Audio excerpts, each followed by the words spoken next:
हमारे चैनल को सब्सक्राइब करें और नई अपडेट्स के लिए घंटी के बटन को जरूर दबाएं।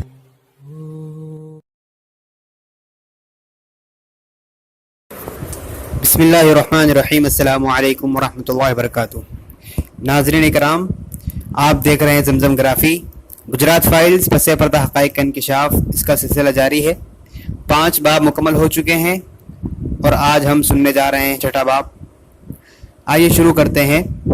अशोक नारायण माइक अभी तक दिल्ली से लौटकर नहीं आया था। उसके अहले खाना उसे मिलने के लिए भारत आए हुए थे। मैंने ताकीदी तौर पर उससे कह दिया था कि गुजरात में जारी काम के ताल्लुक से ज़रा मोहतात ही रहे। ये तकरीबन उसी वक्त की बात है जब तहलका ने गुजरात के IPS अफसर संजीव भट्ट के बयान को अपने सरे वरक़ पर शाये किया था। इस बयान की इशाअत का काम मेरे रफ़ीक़-ए-कार आशीष खैतान ने अंजाम दिया था, जो शोबा तहक़ीक़ात के एडिटर थे। संजीव भट्ट के मुताबिक वो उस मुबैना मीटिंग में मौजूद थे जो मोदी और मुताल्लिक़ पुलिस अफसरान के दरमियान हुई थी। उसी मीटिंग में मोदी ने उन अफसरान को 2002 के फसादात के दौरान मुसलमानों को मार डालने की खुली छूट दी थी। गुजरात फसादात का इहाता करने वाले अक्सर सहाफ़ी, कारकुन और वकला हैरान थे। बहुत से लोग जिन्हें मैं जानती थी और जिनसे ज़ाती तौर पर मैंने बात की, उन्होंने इसकी दलील को कबूल नहीं किया।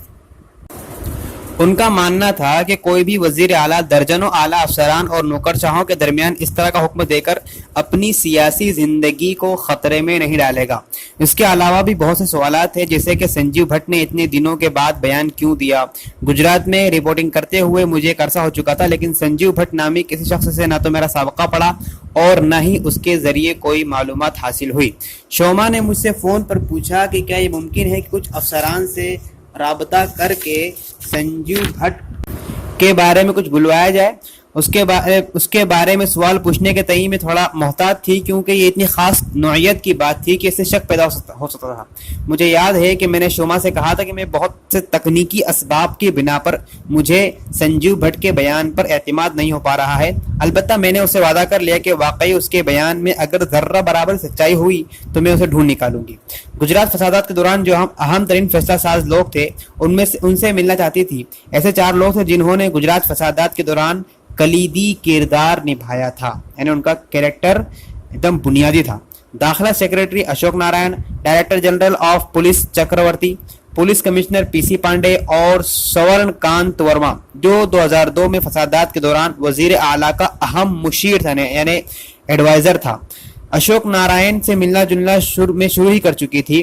तहलका की इस रिपोर्ट के मुताबिक, जिसमें भट्ट के बयान का जिक्र था, अक्सर वो अफसरान जिनका मैंने ऊपर जिक्र किया है, नानावती कमीशन के जरिए जरह के दौरान, यानी अदालत के सामने जरह के दौरान निसियान के मरज में मुब्तला हो गए थे। यानी उन लोगों ने ये जाहिर किया कि उन्हें कुछ भी याद नहीं है।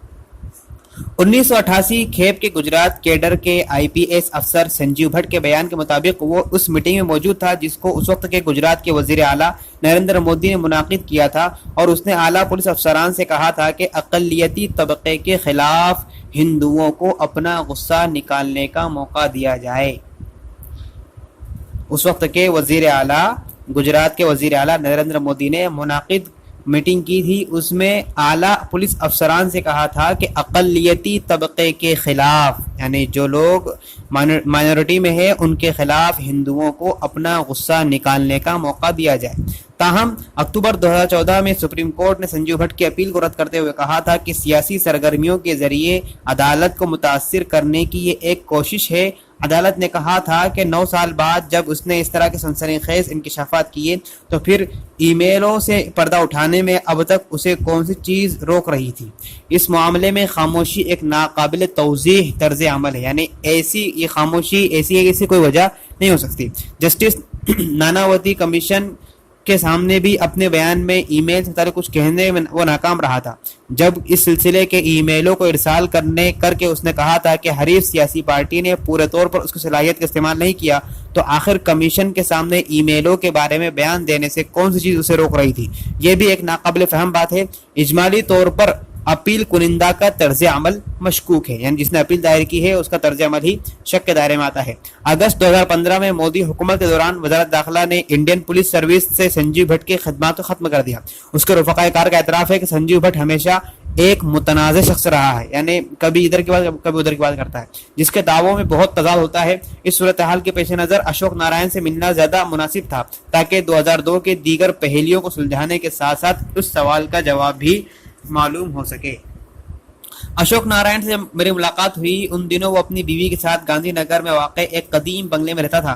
اس بار بھی اس تک پہنچنے میں کوئی خاص دشواری پیش نہیں آئی۔ آخر میری مدد کے لیے گجرات پولیس کنٹرول روم تو موجود ہی تھا۔ ہماری میٹنگ دسمبر 2010 کے آخر میں ہوئی۔ میں نے اس کے لینڈ لائن پر فون کر کے اپنی ڈاکیومنٹری کے بارے میں بتایا کہ اس کا مقصد گجرات کی اہم ترین شخصیات کو خراج عقیدت پیش کرنا ہے۔ میں نے ان سے یہ بھی کہا کہ چونکہ اس کے کارنامے بہت متاثر کن ہیں، اس لیے میں اپنے رفیق کار کے ساتھ اس سے ملنا چاہوں گی۔ اشوک نارائن کے گھر جانے سے ایک رات پہلے مجھے معلوم ہوا کہ میرا لینس صاف کرنے والا سیال ختم ہو چکا ہے، یعنی لیکوڈ ختم ہو چکا ہے۔ جہاں رات کے 8 بجے بنیادی ضرورت کی اشیاء کا مل پانا بہت مشکل ہو، وہاں اپنے لینس صاف کرنے والے لیکوڈ کو حاصل کرنے کی امید بھی کیسے کر سکتے ہیں۔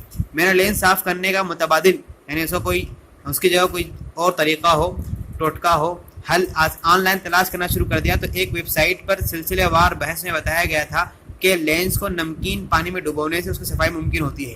لیکن اگلی صبح پارلے جی اور چائے ناشتے کے بعد جب نمکین پانی والے پیالے سے اپنا لینس نکال کر میں نے لگایا تو آنکھیں جلنے لگی۔